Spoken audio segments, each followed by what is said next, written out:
Well, this year's top stories get to the heart of critical issues like privacy, government transparency, and government overreach.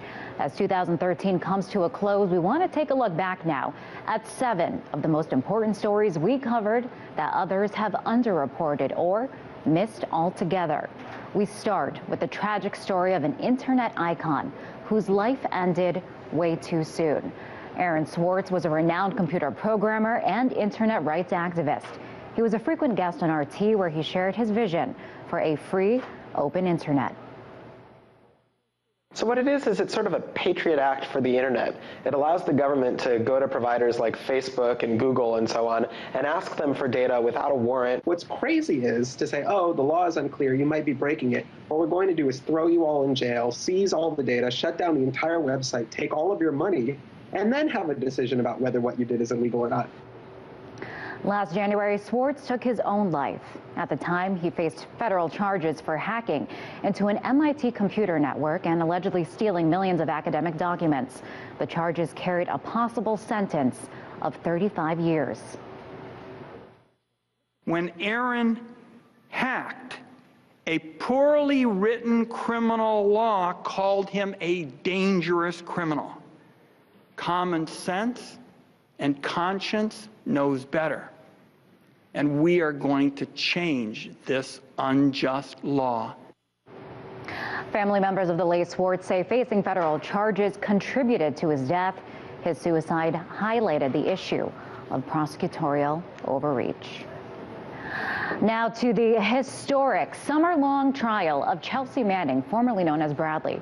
The Army private was accused of the largest leak of classified information in military history. He was found guilty of leaking hundreds of thousands of secret files to the whistleblowing website WikiLeaks. Mainstream media coverage of the trial was sparse, but RT was at Fort Meade, Maryland, where the court-martial played out every step of the way. An unprecedented charge, really, a charge which was aiding the enemy for a simple act of providing information to you, journalists. The military judge found Manning not guilty of that aiding the enemy charge, but guilty on most other charges. He is now serving a sentence of 35 years. And speaking of internet freedom, it's something our next top newsmaker continues to fight for. Julian Assange, the co-founder of WikiLeaks, remains holed up in the Ecuadorian embassy in London. This December marks 3 years since he's been detained in the UK. If he steps foot outside of that embassy, he'll likely be extradited to Sweden. There, he faces questions over alleged sexual misconduct. But he and his supporters fear he'll ultimately be extradited to the United States and charged under the Espionage Act for publishing government secrets on his website. Now on to our next top story, the ever-expanding use of drones in the wars abroad. Back in May, President Obama addressed the secret drone campaign. Before any strike is taken, there must be near certainty that no civilians will be killed or injured. The highest standard we can set. But this year, unprecedented scrutiny on Capitol Hill over the effects of innocent civilians being killed in drone strikes in Yemen and Pakistan, and questions over the program doing more harm than good as people demand answers and accountability. And speaking of secretive programs, a large-scale hunger strike at Guantanamo Bay brought attention to the plight of prisoners who have been detained there indefinitely. At the height of the strike, over 100 inmates refused food to protest U.S. policies that have kept them behind bars. As their health deteriorated, many of them were force-fed. A tube is passed down through a person's nostril and pushed all the way down to their stomach.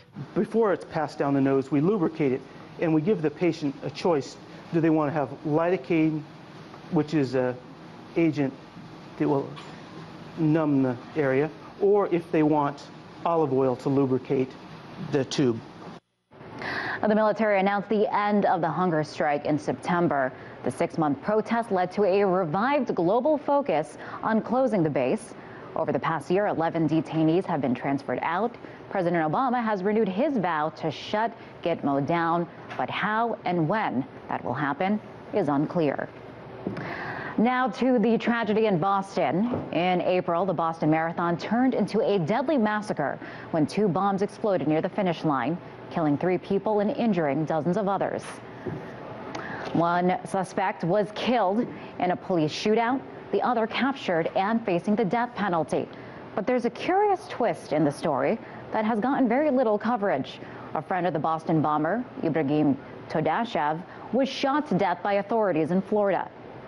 He was being questioned over his relationship to the bombing suspects.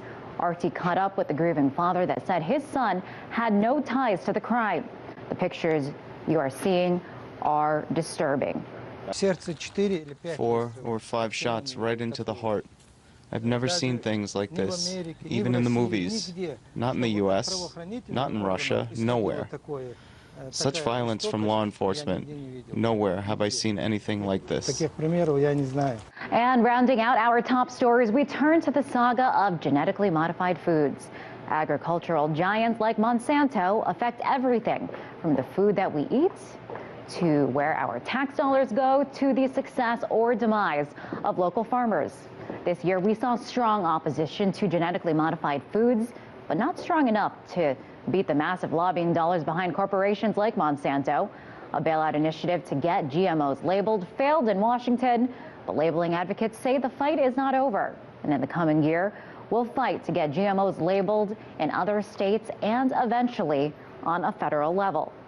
So there you have it. 7 stories we followed up close and in depth. We'll be sure to keep an eye on how they develop in 2014. In Washington, Liz Wall, RT.